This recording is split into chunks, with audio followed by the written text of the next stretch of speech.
नमस्कार। दुखों के अवसाद से मिटता नहीं निर्माण का सुख, प्रलय की निस्तब्धता से सृष्टि का नवगान फिर, नीड़ का निर्माण फिर, नेह का आह्वान फिर। जी हाँ दोस्तों, नेह के आह्वान की अगर हम बात करते हैं तो हमें याद आता है नेत्रदान के लिए और नेत्र की सुरक्षा के लिए।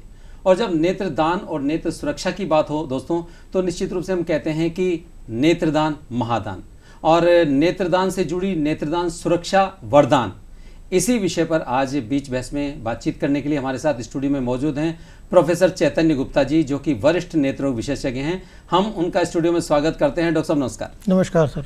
सर, बहुत खूबसूरत सी बात है कि हम बहुत जल्दी ही नेत्र से संबंधित पखवाड़ा मनाने जा रहे हैं, नेत्र सुरक्षा से संबंधित। लेकिन उससे पहले चूंकि नेत्र तो हमारी हर समय की एक आवश्यकता है, अनिवार्यता है। अगर नेत्र नहीं है तो कुछ नहीं है, क्योंकि नेत्र से ही सब कुछ आबाद है।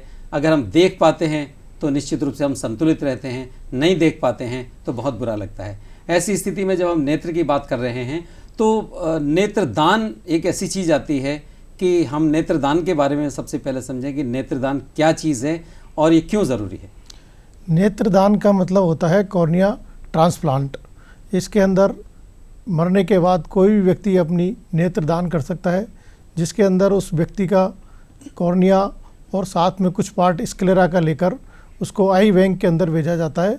वहाँ उसकी कुछ टेस्टिंग्स होती है और उसके बाद जो भी मरीज़ कॉर्नियल ब्लाइंडनेस से पीड़ित है उसके ये कॉर्निया ट्रांसप्लांट किया जाता है, जो कि विशेषज्ञ चिकित्सकों के द्वारा ही और सरकार द्वारा अनुमोदित हॉस्पिटल में ही किया जाता है। डॉक्टर साहब, आप कह रहे हैं कि कॉर्नियल ट्रांसप्लांट की बात है, तो हर बार कॉर्नियल ट्रांसप्लांटेशन के माध्यम से ही तो हम ये नहीं कह सकते कि कोई व्यक्ति ब्लाइंड हो जाता है, अंधा हो जाता है। तो अगर हम ब्लाइंडता की बात करें इससे पहले कि भाई जो ट्रांसप्लांटेशन की बात तो बाद में आएगी, पहले हम सोचें कि भाई हम ये अंधता आती क्यों है, किस तरह से अंधता आती है व्यक्ति में।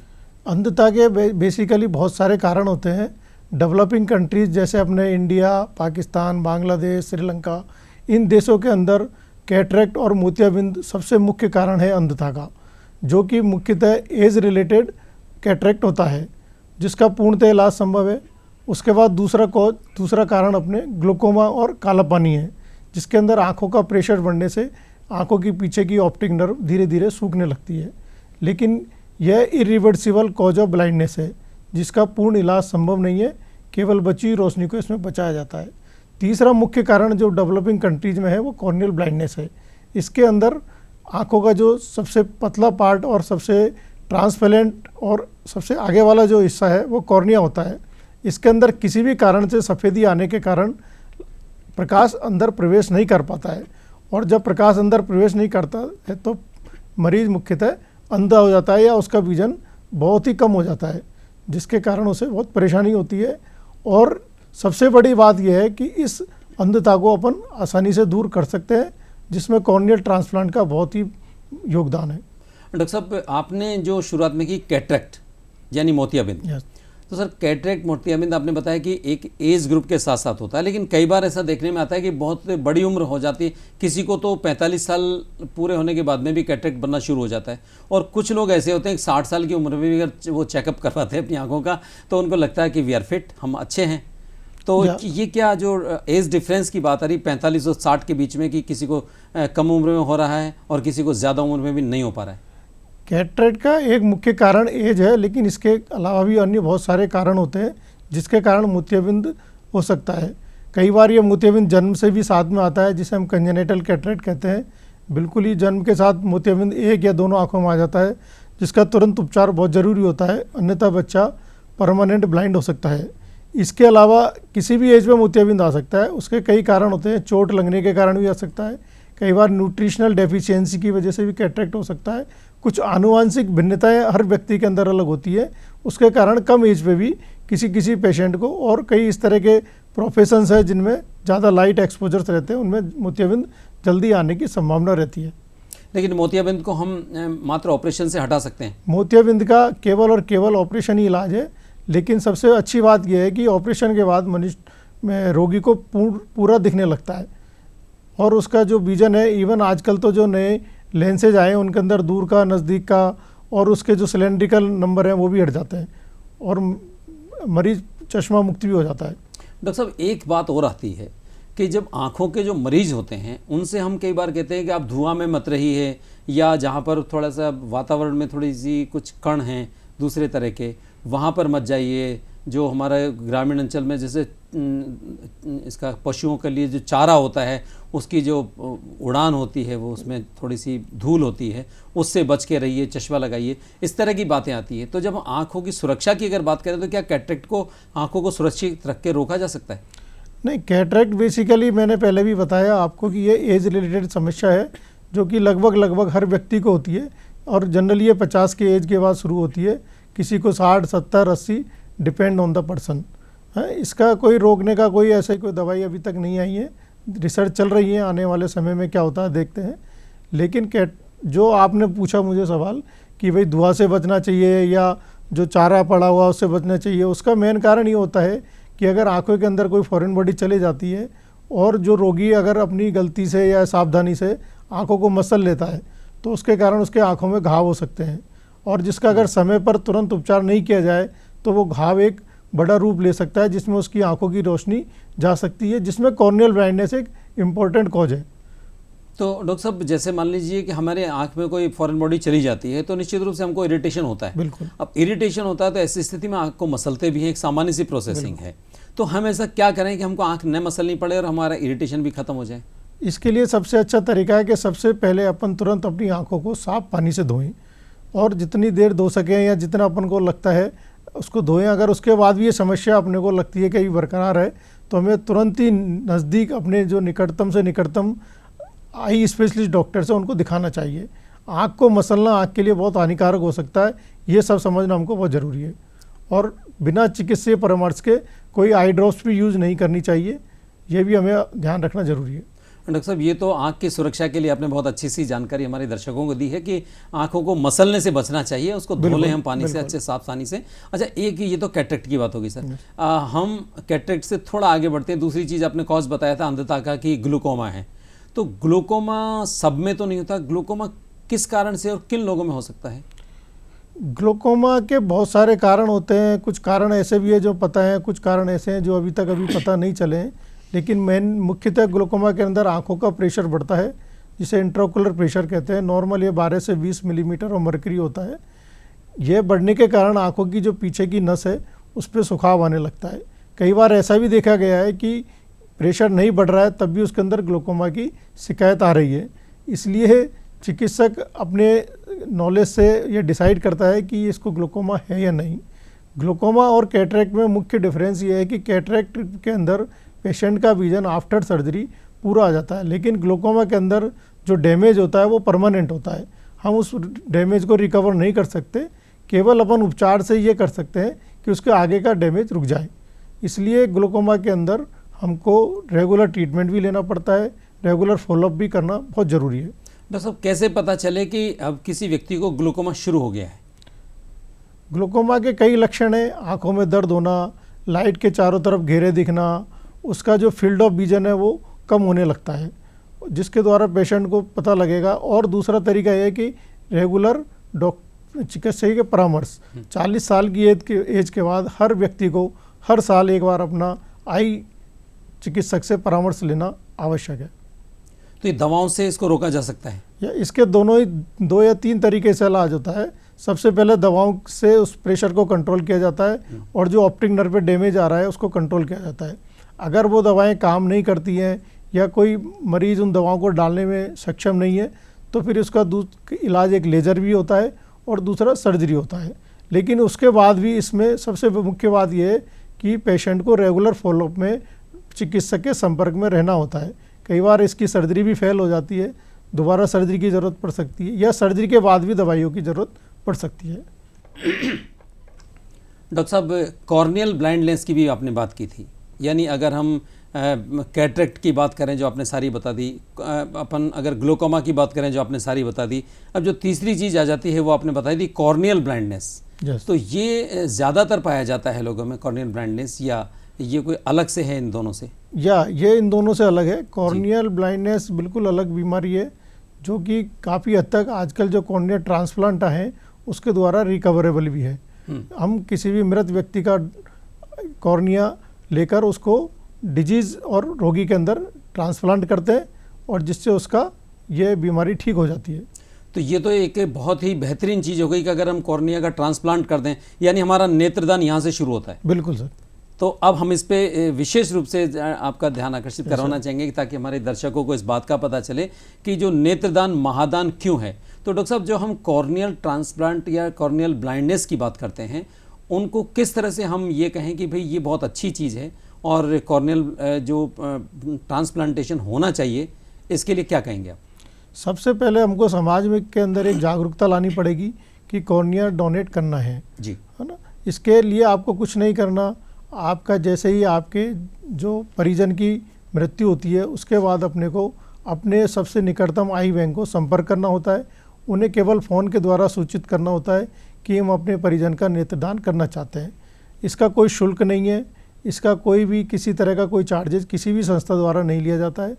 वहाँ की टीम, विशेषज्ञ टीम आपके घर आती है और मृतक का कॉर्निया और साथ में उसका कुछ पार्ट स्क्लेरा का लेकर जाती है, जिसको वो अपने उसमें प्रिजर्व करती है और जैसे ही कोई मरीज़ उसके लिए फिट होता है उसके ट्रांसप्लांट किया जाता है। तो हमें सबसे चीज़ ज़रूरी समझने की चीज़ ये है कि कॉर्निया डोनेट करने से नहीं तो उसके चेहरे पे कोई विकृति आती है, नहीं उसको कोई प्रॉब्लम होती है, न परिजनों को कोई दिक्कत है, न इसका कोई शुल्क है, न आपको मृतक को कहीं लेके जाना है। वहीं पर आपकी टीम आएगी, घर पे ही आएगी और तुरंत आएगी और इसके लिए आपको केवल सूचित करना है और जो उनके परिजन हैं उनको उसकी कंसेंट देनी है। डॉक्टर साहब, एक बहुत अच्छी सी आपने बात बताई कि सूचित करना है। अब सूचित करना है तो समस्या ये आती है कि सूचित करना कहाँ है? कोई नंबर इसका विशेष है कि जहाँ पर हम सूचित कर दें, या कोई मेडिकल का कोई इस तरह का नंबर है कि कोई पड़ोसी, क्योंकि जहाँ किसी की डेथ हो गई है तो हमारे यहाँ तो चूँकि बहुत ही हम बड़े पारंपरिक और सांस्कृतिक लोग हैं, हम इस हिम्मत में नहीं होते कि हम फ़ोन करके ये कह दें हॉस्पिटल में कि हमारे यहाँ किसी की डेथ हो गई है, और आप इसको, ये तो समझाने की बात है कि कोई पड़ोसी उनको समझाए या फिर एक बार हम मेडिकल टीम को सूचित कर दें। तो क्या कोई सरकार की तरफ से इस तरह का कोई फ़ोन नंबर या कोई है कि बिल्कुल, सरकार की तरफ से आई बैंक की स्थापना की गई है जी। आई बैंक के लोग उनकी बहुत विस्तृत टीम है जो कि आपके घर पर आकर तुरंत आपका नेत्रदान करने में सहयोग करती है जी, और उस नेत्रदान को प्रोसेस करके तुरंत ही ज़रूरतमंद को सौंपी जाती है। यानी हम आई बैंक को कांटेक्ट कर लें, या अगर आपके आसपास कोई आई बैंक नहीं है तो आप अपने निकटतम आई स्पेशलिस्ट से भी संपर्क कर सकते हैं, वो आपकी इसमें बहुत सहायता कर सकते हैं। ठीक है। यानी डॉक्टर साहब ये कह रहे हैं कि भाई अगर आपके आसपास कोई ऐसा नहीं है तो अगर कोई नेत्र रोग विशेषज्ञ आपके पास रहते हैं तो एक बार उनको सूचित कर दीजिए, वो अपने आप आपकी ऐसी व्यवस्था कर देंगे। और एक बहुत अच्छी सी खूबसूरत बात डॉक्टर साहब ने ये भी बताई है कि डॉक्टर साहब आपने बताया कि आंखों में कोई विकृति नहीं आती। यानी अगर हम एक मृत शरीर को देखें कि उसकी आंख में से रेटिना ले लिया गया है तो उसकी आंखों को हम को डैमेज तो नहीं देखेंगे? बिल्कुल, आपको पता भी नहीं चलता कि क्या हुआ है क्या नहीं हुआ है, बिल्कुल नॉर्मल की तरह लगता है मृतक और किसी को कोई दिक्कत नहीं होती इसमें। तो और कौन नेत्रदान कर सकते हैं डॉक्टर साहब? नेत्रदान केवल मरने के बाद ही किया जा सकता है, जो कि लीगली अलाउड है। मरने से पहले कोई व्यक्ति अपना नेत्रदान नहीं कर सकता। लेकिन डॉक्टर साहब एक चीज़ आती है कि जनरली हम देखते हैं कि बहुत सारे लोगों की डेथ भी होती है, एक्सीडेंटल डेथ भी होती है, लेकिन लोग नेत्रदान नहीं करते हैं। इसके पीछे आप क्या मानते हैं? उसके कारण कई अपने सोशल मिथ्स हैं जो पुराने टाइम से चले आ रहे हैं, उनके कारण पेशेंट्स को एजिटेशन रहती है। कुछ लोग ये समझते हैं कि भाई हम क्यों करें, हमारी क्या ज़रूरत है, हमको हमारे क्या फ़ायदा होगा इसमें। लेकिन हमको ये समझना है कि ये एक बहुत ही नोबल खोज है। मरने के बाद भी आपकी आंखें सुंदर संसार को देख पाएंगी, इससे बढ़िया क्या महादान हो सकता है। इस चीज़ को समझने की ज़रूरत है, मृतक के परिजनों को भी, रिश्तेदारों को भी और आसपास के लोगों को भी।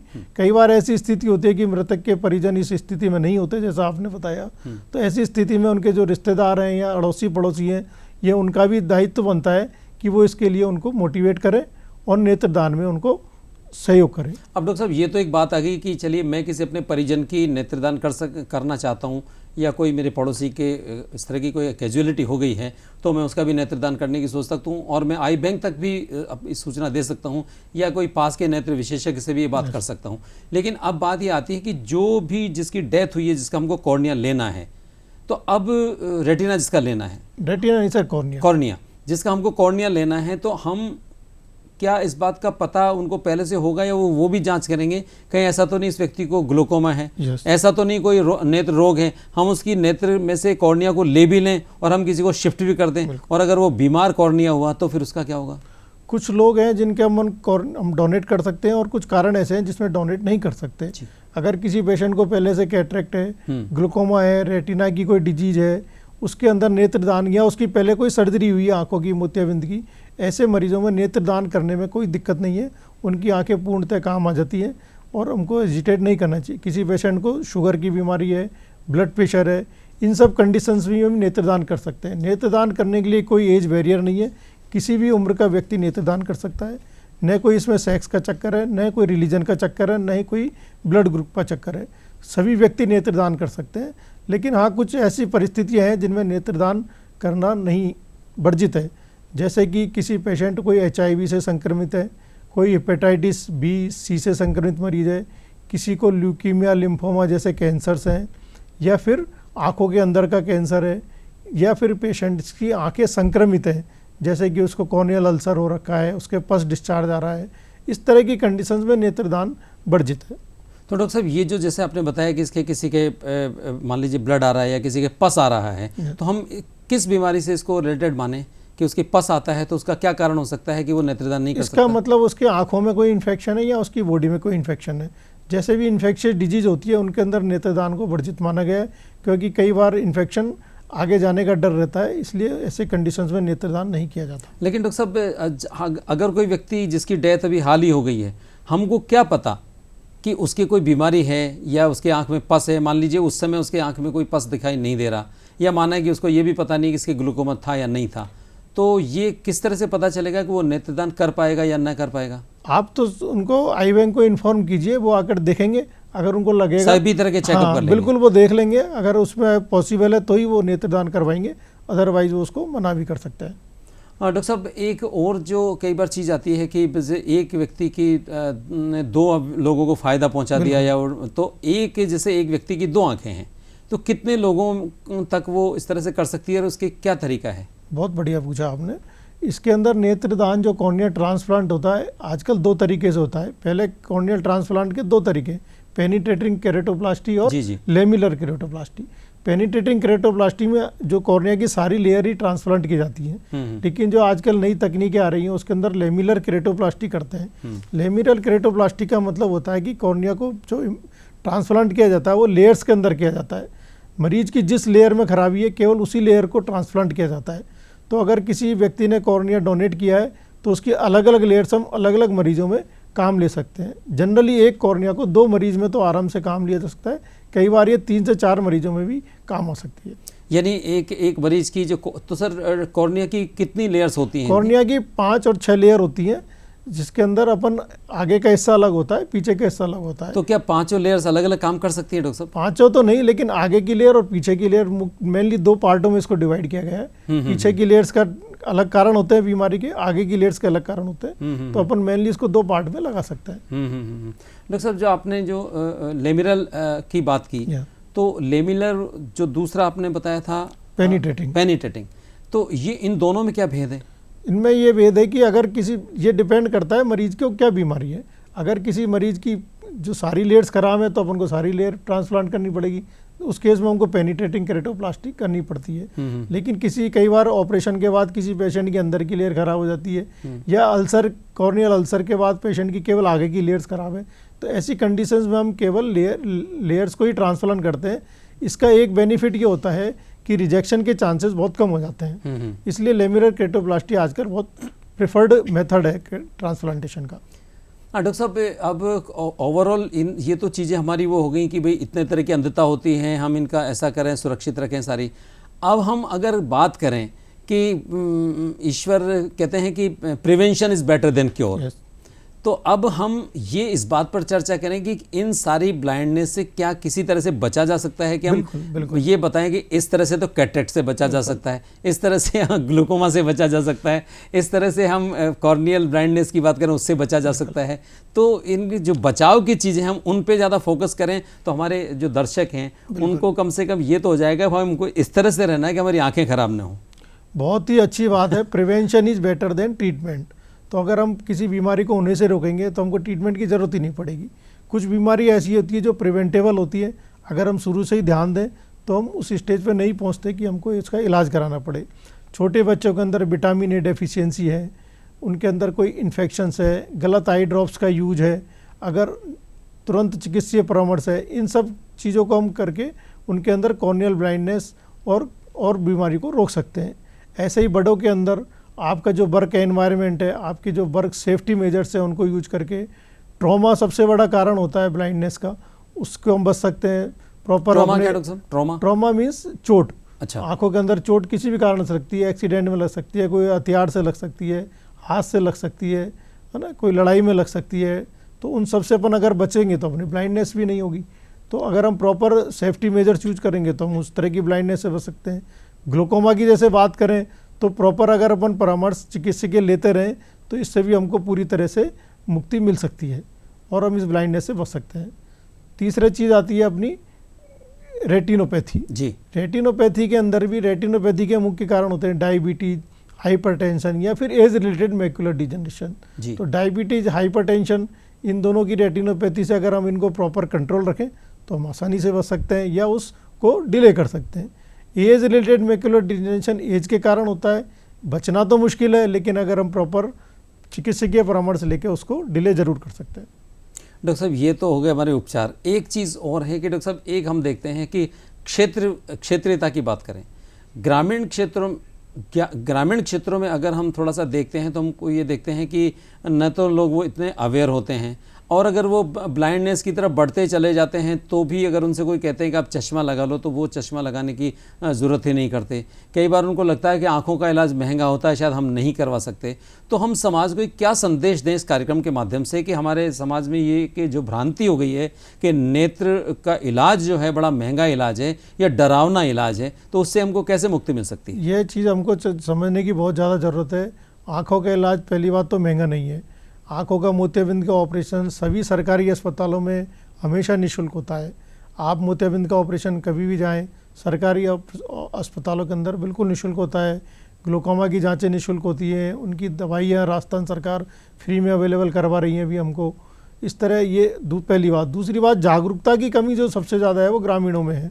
वो लोग डरते हैं, उनको लगता है कि चश्मा कैसे लगाएंगे, ये हमारे अड़ोसी पड़ोसी नहीं लगाते हैं। तो जागरूकता सबसे ज़रूरी है और इसके लिए आपके चैनल्स और सोशल मीडिया ये बहुत हेल्पफुल है जी। अगर जागरूकता आएगी, वो चिकित्सकीय परामर्श लेंगे तो निश्चित ही ये ब्लाइंडनेस कम होगी। डॉक्टर साहब, बस आखिरी में हम एक सवाल और आपसे करेंगे कि अगर आप प्रॉपर तरीके से आज इस कार्यक्रम में, जो कि हमारा बहुत अच्छा है कि नेत्रदान सुरक्षा का वरदान, तो हम किस तरह से आपके शब्दों के माध्यम से हमारे दर्शकों को नेत्रदान का एक संदेश और सुरक्षा वरदान का एक संदेश दे सकते हैं? मेरा पहला संदेश ये है कि मरने के बाद भी हम इस सुंदर संसार को अपनी आंखों से देखना चाहते हैं तो नेत्रदान अवश्य करें।